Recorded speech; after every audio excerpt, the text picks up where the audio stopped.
ruangan yang sangat sederhana ini.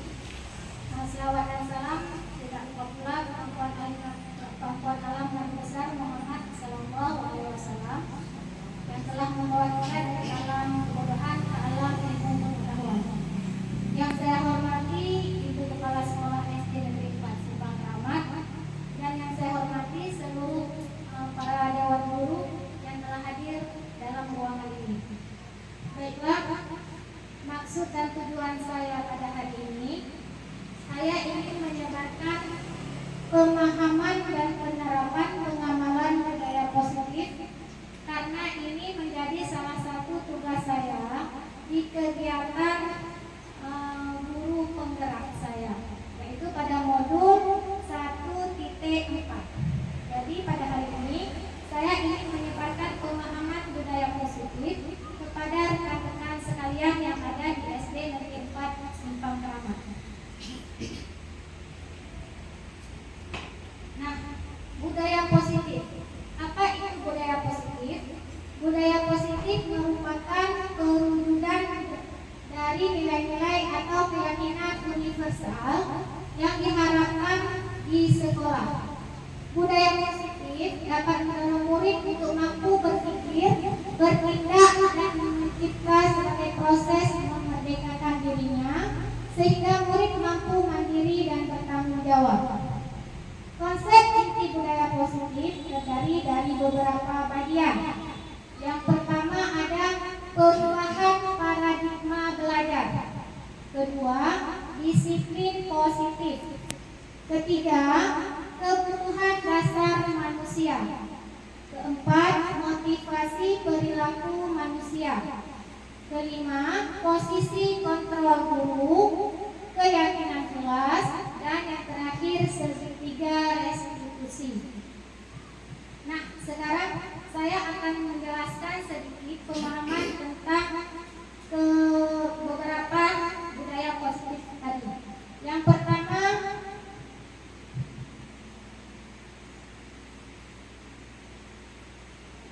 pertama, ada pembelajaran dengan paradigma baru.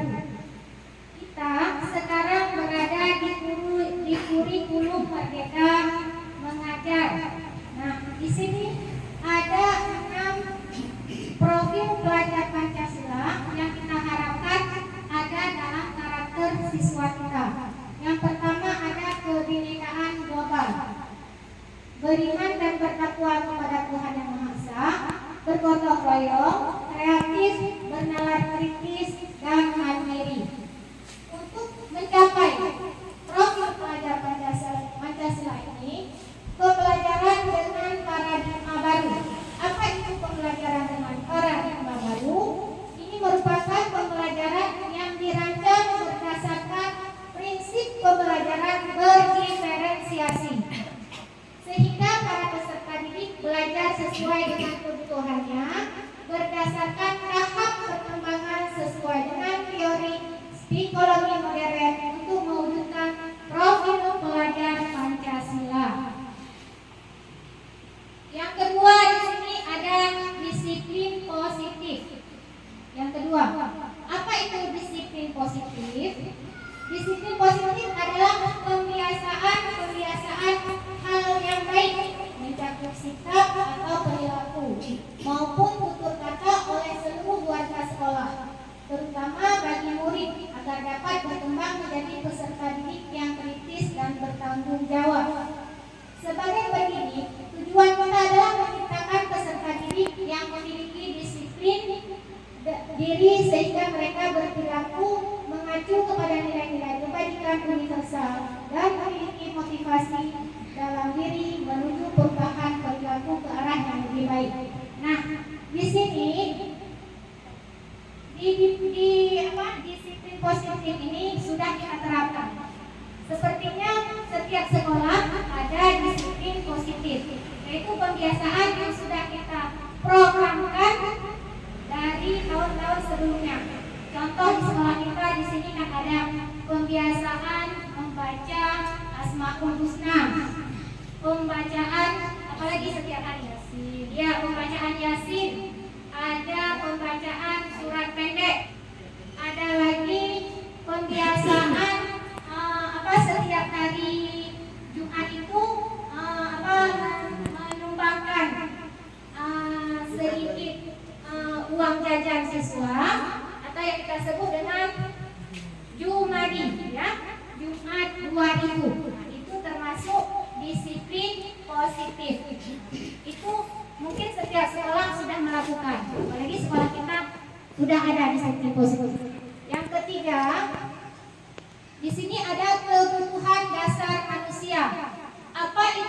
kebutuhan dasar manusia. Kebutuhan dasar manusia merupakan sesuatu yang kita lakukan untuk mendapatkan apa yang kita inginkan. Seluruh tindakan yang kita lakukan memiliki tujuan. Semua usaha terbaik yang kita lakukan agar kebutuhan dasar kita terpenuhi dengan baik. Nah, di sini kebutuhan dasar manusia itu ada 6. Ada 5 ya, ada 5. Yang pertama, kebutuhan hidup. Kita manusia mempunyai keinginan. Yang pertama, keinginan bertahan hidup. Ya, apa itu bertahan hidup? Kita perlu makanan, pakaian, tempat tinggal, keamanan dan kesehatan. Itu merupakan kebutuhan pokok kita. Kedua, ada kasih sayang dan rasa diterima. Di sini rasa diterima, dipedulikan, berbagi kerjasama dan menjadi bagian dalam kelompok. Artinya di sini begini, siswa di dalam kelas itu dia merasa diterima oleh sahabat, oleh kawannya, dan merasa diterima oleh guru. Kemudian dipedulikan, dia merasa dipedulikan, bisa berbagi kerjasama dalam kelompok maupun kerjasama secara mandiri. Yang ketiga, ada penguasaan. Di dalam diri manusia ada harga diri, ada keinginan untuk dianggap, memimpin, berprestasi, diakui dan didengar. Nah, di sini setiap siswa punya harga diri. Nanti ada contohnya. Yang di bawahnya ada kebebasan.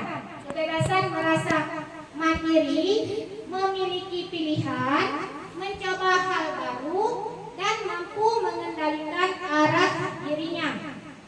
Yang terakhir ada kesenangan. Kesenangan di bermain, humor, antusias, dan tertawa. Nah, yang keempat di sini ada motivasi perilaku manusia. Nah, kita di sekolah ini menggunakan motivasi perilaku kita sebagai manusia. Yang pertama disebut hukuman.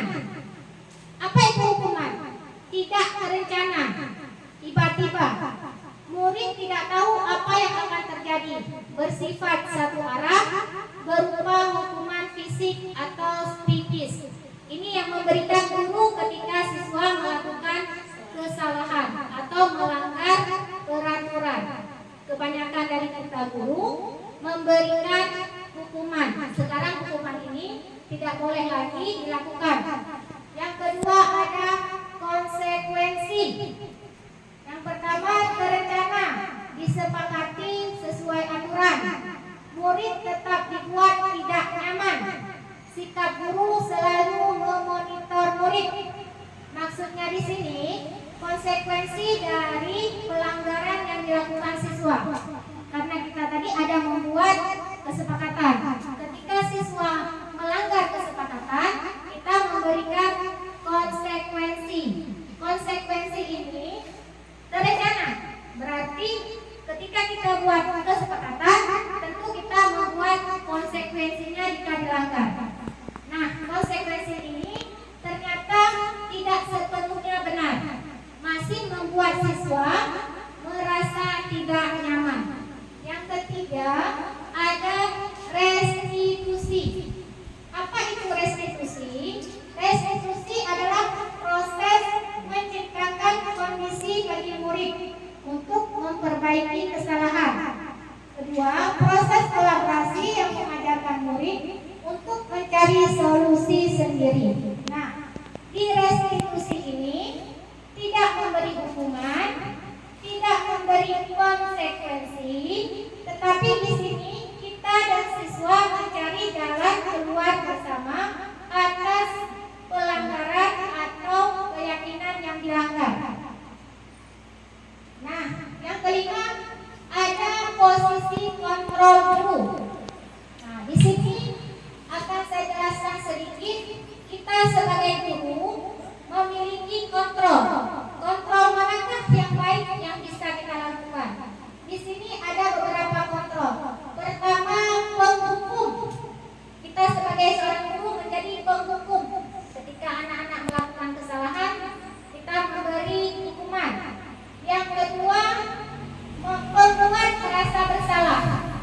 Ini pembuat merasa bersalah tidak memberi hukuman, tetapi gerakan kita, bahasa kita membuat murid kita merasa bersalah dengan apa yang telah dilakukan.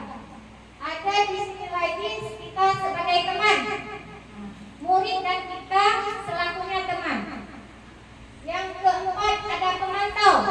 Di pemantau ini tidak memberi hukuman, cuman dia memantau keadaan, memantau kesepakatan yang telah dibuat. Dan terakhir ada sebagai manajer. Nah, dari kelima posisi kontrol ini, ada baiknya kita menjadi seorang guru yang berada di posisi manajer. Karena di sini kita mencari solusi, bukan memberi hukuman. Nah, contoh kasus Adi yang selalu terlambat sekolah. Di sini ada contoh sebagai penghukum, di mana bentuk tanda kita menghukum siswa. Dia biasanya tidak hanya bentuk kekerasan fisik, tapi dengan bahasa, logat kita, dengan postur tubuh kita. Bisa jadi siswa itu kita hukum. Penghukum nada suara tinggi, bahasa tubuh, mata melotot, dan jari-jari menunjuk-nunjuk atau menghardik. Kita sering ketika murid melakukan kesalahan, kita bentak. Itu sudah salah satu tindakan penghukum. Terlambat lagi, nah ini kata-kata yang sering kita lakukan. Terlambat lagi, pasti terlambat lagi. Selalu datang terlambat. Kapan bisa datang tepat waktu? Tanyakan kepada diri Anda, bagaimana perasaan murid bila guru berbicara seperti itu pada saat muridnya datang terlambat. Ini kata-kata yang sering kita ucapkan. Terlambat lagi, kamu pasti terlambat. Dalam bahasa kita, dalam nada suara kita, di situ telah terjadi kita memberi hukuman kepada siswa. Yang pertama mungkin kita tunjuk, kamu terlambat lagi, atau kita memberi, kapan tidak terlambat lagi. Nah, itu termasuk salah satu pemberian hukuman. Hasil dari tindakan yang kita lakukan itu ada pada murid. Apa hasilnya? Kemungkinan murid marah dan mendendam atau bersifat agresif. Bisa jadi sesudah kembali dulu, murid tersebut akan mencoret-coret bukunya atau meja tulisnya. Lebih buruk lagi, sepulang sekolah murid melihat motor atau mobil bapak ibu guru akan mengores kendaraan tersebut dengan paku. Ini karena dendam tadi mungkin. Setelah kita marah, si murid pasti menyimpan dendam di dalam hati. Karena dia tidak bisa membalas langsung, bisa jadi dia dendam membalas di kemudian hari. Ini akibat kita memberi hukuman. Yang kedua ada sebagai pembuat rasa bersalah. Pembuat merasa bersalah, nada suara mengelas, halus, sedih, bahasa tubuh merapat pada anak dan lesu. Ini contoh yang sering kita lakukan. Adi, kamu ini bagaimana ya? Kamu sudah berjanji dengan ibu tidak akan terlambat lagi. Kamu kenapa ya senang sekali mengecewakan ibu? Ibu benar-benar kecewa sekali. Nah, itu sering kita lakukan juga ketika siswa kita melakukan kesalahan.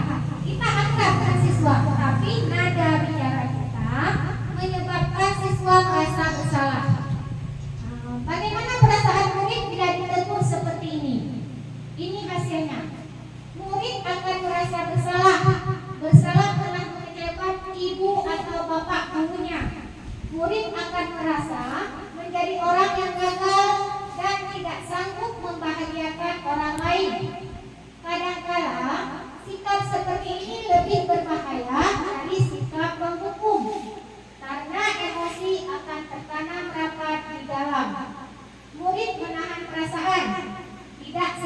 murid dengan guru penghubung, di mana murid bisa menumpahkan amarahnya walaupun dengan cara negatif. Murid tertekan seperti inilah yang tiba-tiba bisa meletus amarahnya dan bisa menyakiti diri sendiri atau orang lain. Nah, ini hasil dari perkataan dan sikap kita ketika meletakkan si siswa sebagai pembuat rasa bersalah. Nah, di pembahasan saya tadi ada yang ingin bertanya sebelum saya lanjutkan? Mungkin ibu bapak ingin bertanya? Kalau tidak, ya kita lanjutkan. Nanti mungkin di akhir ada pertanyaannya. Yang ketiga, sebagai teman, pernahkah ibu bapak melakukan atau menempatkan diri sebagai teman? Pernah ya? Pernah. Nah, pasti pernah. Kita meletakkan diri sebagai teman murid. Nah, gimana? Teman nada suara ramah, akrab dan bercanda, bahasa tubuh merapat pada murid, dan mata dan senyum jenaka. Kita seperti berteman. Berarti dengan bahasa lain kita sering bercanda dengan siswa. Nah, contoh percakapan yang sering kita lakukan. Adi, ayolah, bagaimana sih kamu? Kemarin kamu sudah janji ke bapak, bukan? Kenapa terlambat lagi? Sambil tertawa ringan. Ya, sudah tidak apa-apa. Duduk dulu sana. Nanti Pak Guru bantu kamu. Nah, sambil senyum-senyum. Bagaimana perasaan murid dengan sikap guru seperti ini?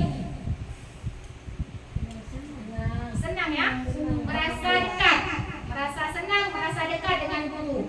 Tetapi, iya, merasa ada yang mempedulikan. Tetapi perilaku kita sebagai teman juga masih kurang begitu baik dengan siswa. Karena apa? Karena ada hasil dari perbuatan kita. Hasilnya apa? Murid akan merasa senang dan akrab dengan guru. Ini termasuk dampak yang positif. Hanya saja di sisi negatif murid menjadi tergantung pada guru tersebut. Bila ada masalah, dia bisa mengandalkan guru tersebut untuk membantunya. Akibat baik dari posisi teman, Adi hanya akan berbuat sesuatu bila yang menyuruh adalah guru tersebut dan belum tentu berlaku sama dengan guru atau orang lain. Artinya di sini begini, si murid dan guru merasa akrab dengan satu orang guru yang kira-kira dia perhatikan. Tetapi dengan guru lain dia merasa tidak akrab. Nah, jika dia melakukan kesalahan, dia terlalu bergantung kepada guru tersebut. Seolah-olah ketika dia melakukan jahat ada yang membantu, sedangkan guru lain tidak mau membantu. Ini juga ada dua posisi. Ada posisi yang menguntungkan dan ada posisi yang tidak menguntungkan. Yang keempat ada sebagai pemantau. Pemantau nada suara datar, bahasa tubuh yang formal. Contoh, sebagai guru ya, Adi, tahukah kamu jam berapa kita memulai? Jawaban Adi, tahu Pak. Kamu terlambat 15 menit. Apakah kamu sudah mengerti konsekuensi yang harus dilakukan bila terlambat? Paham Pak, saya harus tinggal kelas pada jam istirahat nanti dan mengerjakan tugas ketertinggalan saya. Ya, benar. Nanti pada saat jam istirahat, kamu harus tinggal di kelas untuk menyelesaikan tugas yang tertinggal tadi. Saya tunggu. Bagaimana perasaan murid diperlakukan seperti ini? Nah, artinya gini, kita sebagai guru, sebagai pemantau, tidak memberi hukuman langsung. Kita mengawasi si murid dengan perkataan kita yang tegas, tetapi tetap memberikan konsekuensi, bukan hukuman ya, tapi konsekuensi. Apa hasilnya dari kita sebagai pemantau? Hasil yang didapat murid memahami konsekuensi yang harus dijalankan karena telah melanggar salah satu peraturan sekolah. Guru tidak menunjukkan suatu emosi yang berlebihan, membuat merasa berbuat salah. Murid tetap dibuat tidak nyaman, yaitu dengan harus tinggal di kelas pada waktu jam istirahat dan mengerjakan tugas. Guru tetap harus memantau murid pada saat mengerjakan tugas di jam istirahat, karena murid tidak bisa ditinggal seorang diri. Nah, ini konsekuensi yang dirasakan oleh si murid yang diberikan konsekuensi oleh seorang pemantau. Nah, yang kelima, sebagai manajer. Sebagai manajer, nada suara tulus, bahasa tubuh tidak kaku, mendekat ke murid. Contoh, Adi, apakah kamu mengetahui jam berapa sekolah dimulai? Tahu Pak, jam 7. Ya, tadi kamu terlambat. Kira-kira bagaimana kamu akan memperbaiki masalah ini? Saya bisa menanyakan teman saya Pak, untuk mengejar tugas yang tertinggal. Baik, itu bisa dilakukan. Apakah besok akan ada masalah untuk kamu agar bisa hadir tepat waktu ke sekolah? Tidak Pak, saya bisa hadir tepat waktu. Baik, saya hargai usahamu untuk memperbaiki diri. Bagaimana perasaan murid diperlakukan seperti ini? Nah, pada posisi manajer, maka suara guru sebaiknya tulus, tidak dibuat-buat, ya. Tidak perlu marah, tidak perlu meninggikan suara, apalagi menunjuk-nunjuk jari ke murid, berkaca pinggang atau bersikap seolah-olah menyesal, tampak sedih sekali akan perbuatan murid, ataupun bersenda gurau menampakkan diri sebagai teman murid. Di sini fokus manajer pada murid bukan untuk membahagiakan guru atau orang tua. Murid sudah mengetahui adanya suatu masalah dan sesuatu perlu terjadi. Bila guru mengambil posisi pemantau, guru akan melihat apa konsekuensinya, apa peraturannya. Namun, pada posisi manajer, guru akan mengembalikan tanggung jawab pada murid untuk mencari jalan keluar permasalahannya, tentu dengan bimbingan guru. Berarti kalau kita sebagai manajer, di sini kita tidak mencari kesalahan yang telah dilakukan oleh murid, tapi kita mencari solusi dari permasalahan yang sedang terjadi.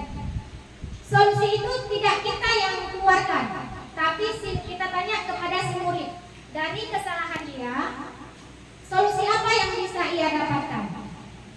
Bukan kita sebagai guru memberikan solusi, tapi kita tanyakan langsung solusi itu kepada siswa supaya dia tidak lagi melakukan kesalahan yang sama. Yang keenam, ada keyakinan kelas. Nah, saya tahu kalau di sekolah kita semua kelas sudah membuat keyakinan kelas. Keyakinan kelas itu sama seperti peraturan kelas yang sering kita sebut kesepakatan kelas. Nah, di sini sebenarnya lebih baik kita beri nama keyakinan kelas, ya. Apa itu keyakinan kelas? Keyakinan kelas merupakan kesepakatan yang diyakini bersama guru dan murid dengan harapan dapat menghasilkan kedisiplinan murid. Keyakinan kelas merupakan pertanyaan universal, dibuat dalam bentuk positif dan bersifat abstrak. Keyakinan kelas hendaknya tidak terlalu banyak,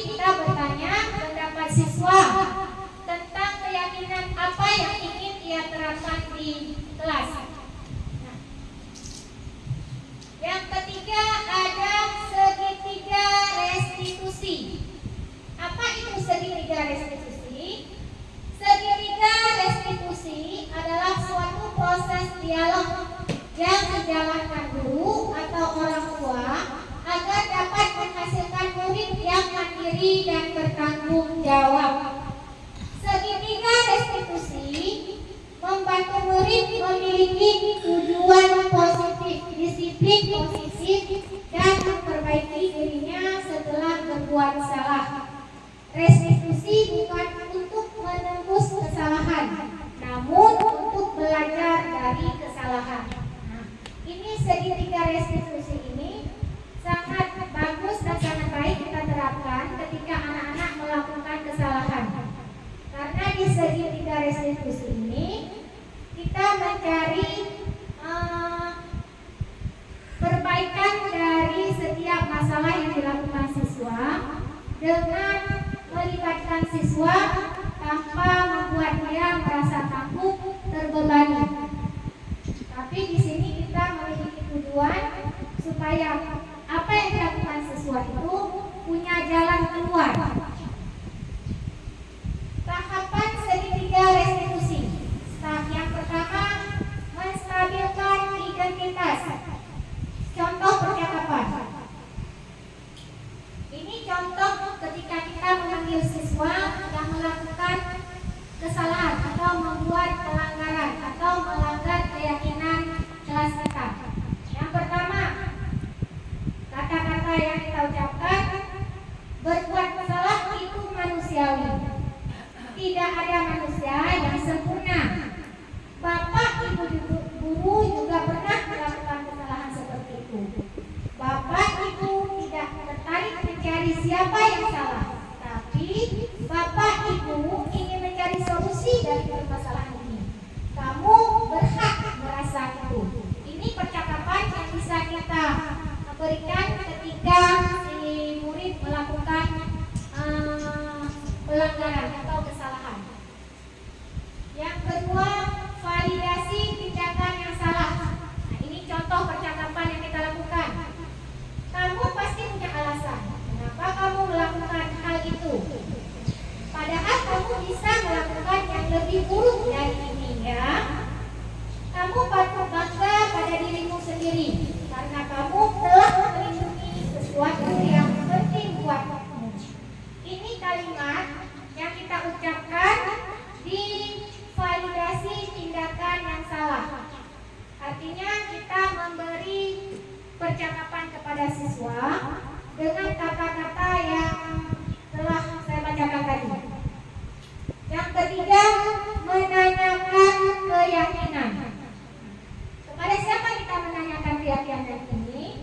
Keyakinan ini kita tanyakan kepada siswa kita.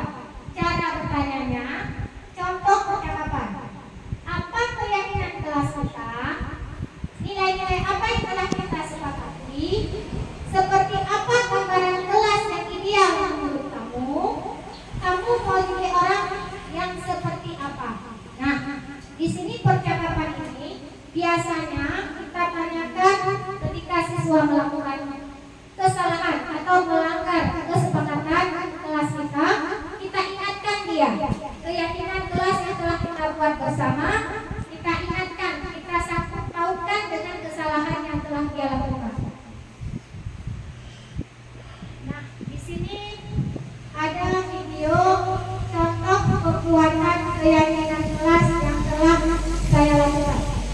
Nah, sebelum saya menampilkan video yang telah saya lakukan bersama siswa di dalam kelas, adakah ibu bapak guru ingin bertanya tentang pembahasan yang telah saya sampaikan tadi? Mungkin kalau ada jawaban yang belum bisa saya jawab, kita akan mencari tahu sama-sama. Dari Bu Erna mungkin ada?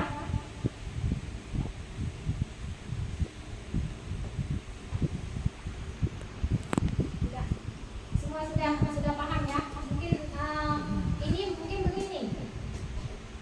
Budaya positif ini sudah sering kita lakukan. Mungkin namanya saja kita belum familiar, belum sering mendengar. Padahal ketika kita lakukan, oh begini kegiatannya, oh seperti ini.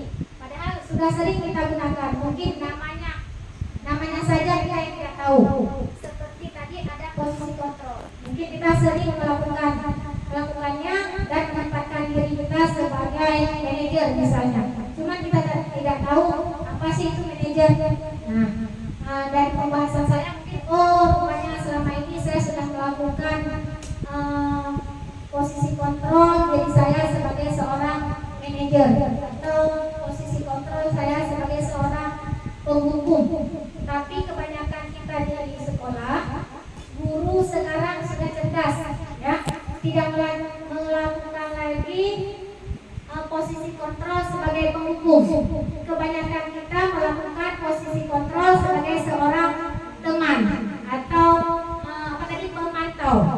Kita sudah mendekatkan diri sebagai teman. Cuman tadi ada dua mata uang. Di posisi sebagai teman ada positifnya, ada negatifnya. Nah, baiknya kita meletakkan posisi kontrol kita sebagai seorang manajer.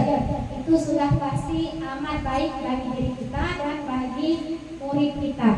Nah, di sini di pembuatan keyakinan kelas, saya yakin setiap kelas di SD Negeri 4 Simpang Keramat sudah pernah membuat video cara pembuatan budaya keyakinan kelas saya.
tentu kita pernah membuat keyakinan kelas dengan mahasiswa. Mungkin dari Ibu Halimah.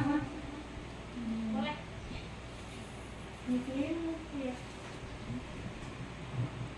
Mungkin dengan keyakinan kelas yang sudah dibuat, insya Allah semua bisa dipakai Bu.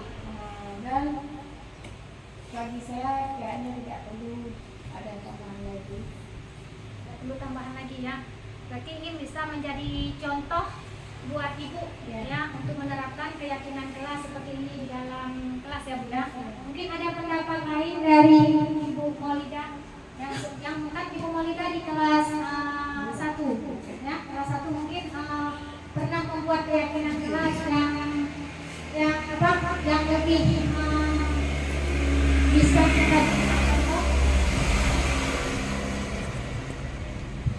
terima kasih Bu Emi. Di kelas 5 saya ada juga membuat kesepakatan kelas bersama anak-anak lebih dan kurang sama seperti yang Ibu Emi lakukan. Mungkin lebih bagus lagi yang Ibu Emi lakukan. Bisa jadi contoh bagi kami guru-guru yang lain. Terima kasih. Terima kasih Bu Erna. Keyakinan kelas yang telah saya lakukan dengan sesuai di kelas 4. Mungkin ada pertanyaan dari ibu-ibu tentang cara pembuatan keyakinan kelas ini. Ya, oleh Ibu Maulida.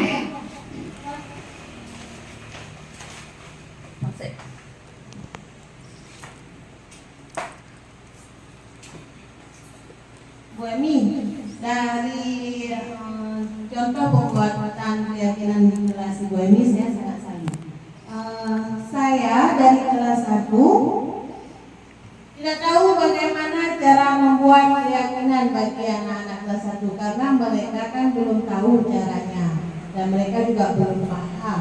Bagaimana cara memotivasi mereka supaya mereka bisa membuat keyakinan di kelas ataupun kesepakatan di kelas? Mohon informasinya Bu Emi. Ya, terima kasih. Boleh Bu Maulida, terima kasih atas pertanyaan hebat Ibu Maulida ya. Pertanyaannya yang sangat luar biasa. Jadi pertanyaan ini akan saya jawab sesuai dengan yang saya ketahui. Memang ketika tadi saya membuat keyakinan kelas ini, saya meminta siswa menuliskan. Ini karena di kelas 4, pasti siswanya sudah bisa menulis. Nah, bagaimana jika kelas 1 yang belum bisa menulis? Mungkin begini, di kelas 1 jika siswanya belum bisa menulis, dia kan kelas 1 itu suka melihat gambar, kemudian dia suka bercerita. Nah, ada baiknya kita menampilkan atau menampakkan gambar kelas kita yang bagus itu seperti apa. Misalnya kita menampakkan gambar kebersihan, kita menampakkan gambar keranjang sampah, kita menampakkan jam. Dari gambar-gambar itu nanti kita ceritakan berarti kelas yang bersih, yang rapi, yang bagus itu seperti apa, harus kita apakan. Nah, siswa pasti nanti di kelas 1 akan menjawab jawabannya sesuai dengan dia, sesuai dengan siswa kelas 1. Paling dia menjawab, itu keranjang sampah. Berarti kalau ada sampah, buang keranjang sampah. Nah, paling seperti itu jawaban siswa. Itu sudah bisa menjadi satu keyakinan yang bisa kita tulis. Gurunya kan tentu bisa menulis. Nah, dari yang diucapkan siswa atau perasaan yang sedang dirasakan siswa kelas 1 itu, Ibu ambil satu kesimpulan dan ditulis. Nah, nanti ketika sudah dibuat, Ibu bacakan. Keyakinan apa saja yang akan kita terapkan, Ibu bacakan. Pasti. Atau ini juga boleh. Ibu nampakkan gambar-gambar emoji. Sekarang kalau siswa kelas 1 kan suka gambar emoji. Kalau merasa senang bagaimana? Kalau merasa sedih bagaimana? Nah, dari situ nanti Ibu bisa mengambil kesimpulan. Jadi peraturan yang bisa kita tulis. Mungkin itu sedikit pengalaman dari saya. Nah, mungkin tidak sudah bisa menerima sedikit masukan dari saya ya. Sama-sama Bu Ida. Ada lagi? Mungkin ada dari sahabat kita. Coba boleh Bu Ida. Boleh, silakan. Ya, Bu, pertanyaan dari saya. Assalamualaikum warahmatullahi wabarakatuh. Waalaikumsalam warahmatullahi wabarakatuh. Bagaimana cara untuk meyakinkan siswa di dalam kelas semua? Dengan peraturan yang lebih mantap. Oke, terima kasih. Terima kasih juga. Terima kasih Ibu Alidar atas pertanyaan hebatnya. Ya, cukup bagus pertanyaan Bu Alidar. Bagaimana kita meyakinkan siswa untuk menerapkan keyakinan kelas itu di kelas, ya kan? Begini Ibu Alidar, keyakinan kelas ini lahirnya bukan dari saya, bukan dari guru, tapi lahirnya dari siswa sendiri. Jadi ketika kita menanyakan kepada siswa keyakinan apa yang ingin diterapkan, tentu siswa itu sudah yakin dan sudah tahu nilai-nilai yang ada dalam keyakinan tersebut. Contohnya, ketika kita membuat keyakinan kelas, ruang kelas bersih dan rapi, ya kan? Di situ ada nilainya. Nilai apa? Nilai kebersihan, nilai disiplin, ya kan? Berarti siswa sudah tahu cara dia menjaga kebersihan lokal. Berarti dengan tidak membuang sampah sembarangan. Mungkin siswa tersebut ada yang melanggar, ya Bu Alidar ya. Tidak semua peraturan itu akan dilakukan sesuai dengan yang telah ditulis atau kita sepakati. Pasti ada yang melanggar. Itu tidak masalah Bu Alidar. Dari pelanggaran itulah kita bisa merefleksikan di mana kekurangan dan kelebihan peraturan yang kita buat itu. Nah, jika masih ada siswa yang melakukan pelanggaran membuang sampah sembarangan, nanti kita bisa sosialisasikan atau memberikan pemahaman kepada siswa. Mungkin demikian yang saya ketahui. Bagaimana Bu Alidar dengan jawaban saya? Insya Allah meyakinkan siswa semua. Ya, alhamdulillah. Sedikit pun tambahan dari saya. Ketika kita membuat keyakinan kelas atau kesepakatan kelas bersama siswa, jangan gunakan kata tidak. Jangan tulis kata tidak. Contohnya, tidak boleh membuang sampah sembarangan. Itu tidak boleh. Jangan gunakan kata tidak, tapi gunakan kata yang bersifat positif. Kalau tidak itu kan negatif, berarti nampak kali larangannya di situ. Tapi buatlah kalimat yang gampang disadari siswa itu larangan. Tapi tidak tertulis larangannya. Cuma nilai yang di dalam peraturan itu ada nilai larangan di situ. Nampak kita sadari. Kalau buat tidak boleh, berarti atau kata tidak siswa paling suka melanggarnya. Tapi kalau kita buat jagalah kebersihan kelas. Jadi dia di sini berarti kelas ini disuruh jaga. Ketika jangan datang terlambat, jangan gunakan kata jangan. Itu bukan kata yang baik ya, bukan kata yang positif. Tapi gunakan kata yang mengandung nilai positifnya.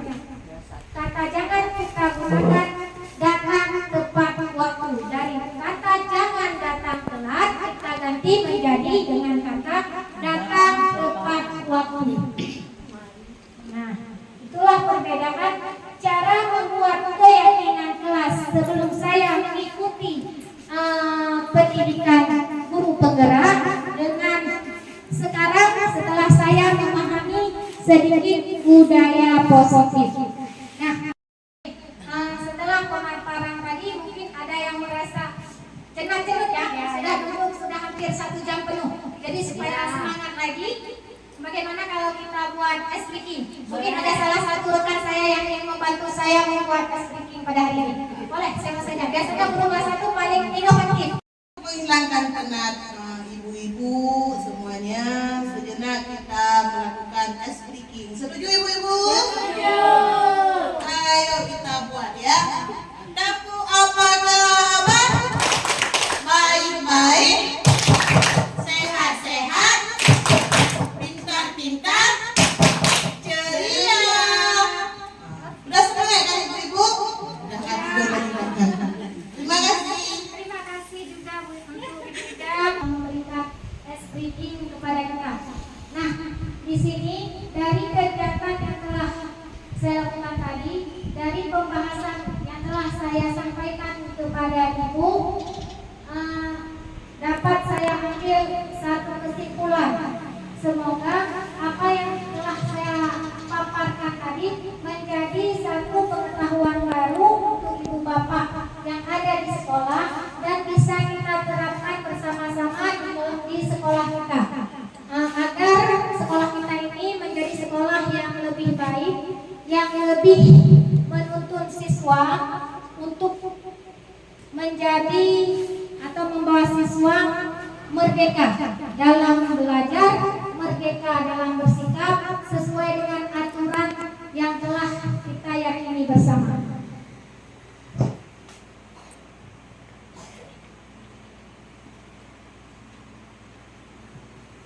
Baiklah, inilah kesimpulan yang saya ambil. Jadilah kita seorang guru yang bisa mengkondisikan siswa, dan kita harus mengetahui bagaimana keadaan siswa dengan melakukan hal-hal yang tadi. Lakukan budaya positif di lingkungan sekolah dan terapkan segitiga restitusi dalam menyelesaikan masalah siswa kita. Nah, di sini saya beri tambahan sebelum saya menutup perjumpaan kita hari ini, bahwa di sekolah kita sebagai guru baiknya menempatkan diri kita sebagai seorang manajer.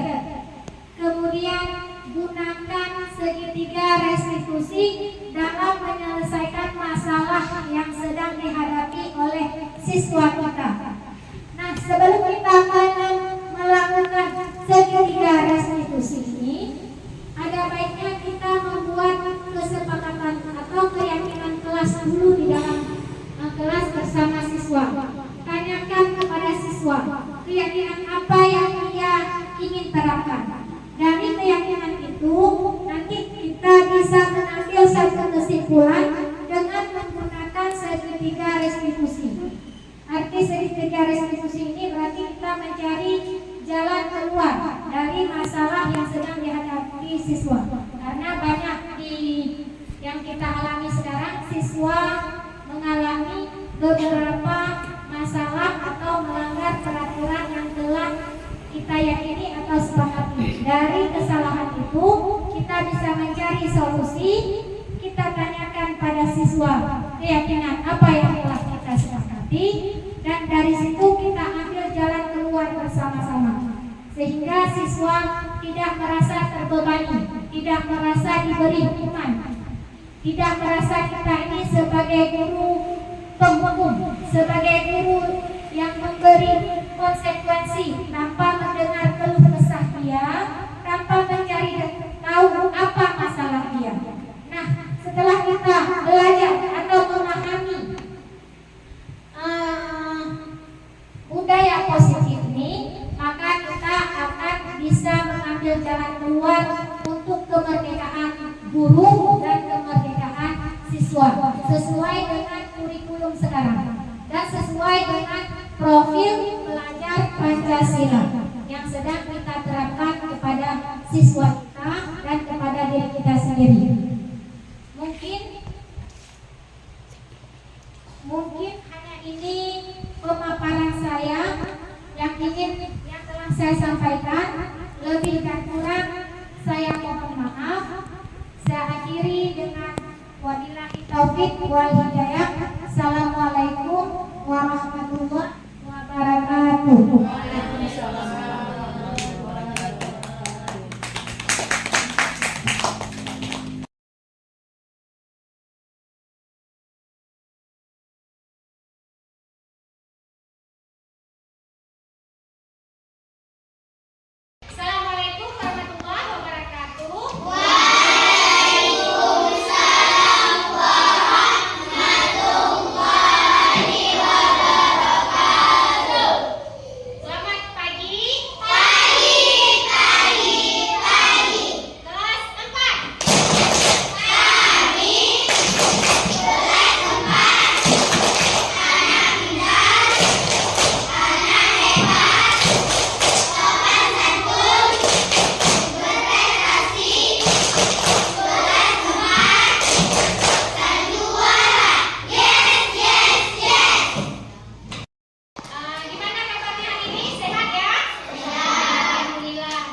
Biar kelas kita bersih. Nah, iya benar sekali dari jawaban kalian, teman kalian. Kita buat kesepakatan kelas ini supaya kelas kita menjadi aman, nyaman, bersih, dan indah untuk dipandang. Membuat kita nyaman untuk belajar. Oke, hari ini sekarang Ibu bagi kertas ini. Bagi kertas ini satu orang, satu di antara anak Ibu. Tulis yang terapkan di kelas ini. Tulis saja. Tidak usah tulis nama kalian. Tulis saja yang ingin kalian terapkan. Peraturan apa yang ingin kalian terapkan di kelas. Tulis. Setelah ditulis, boleh ditempel ke papan. Oke? Start, kakak.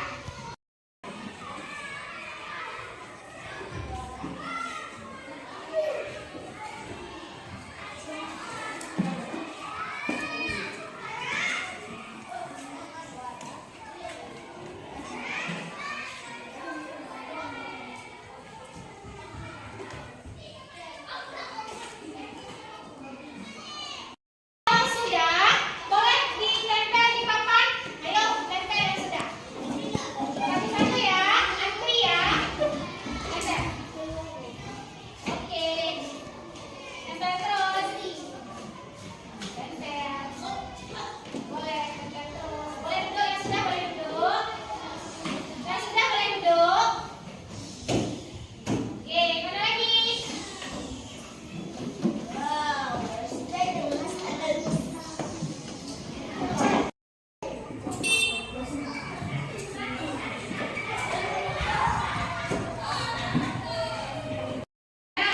kalian sudah menulis kesepakatan kelas atau peraturan kelas yang ingin kalian terapkan, ya kan? Di sini masih terlalu banyak, ya. Pasti kalau banyak seperti ini, kalian ada yang tidak ingat. Jadi di sini kita pilih menjadi dari peraturan kelas menjadi nilai, menjadi keyakinan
Ya, tanda tangan terus, tanda tangan.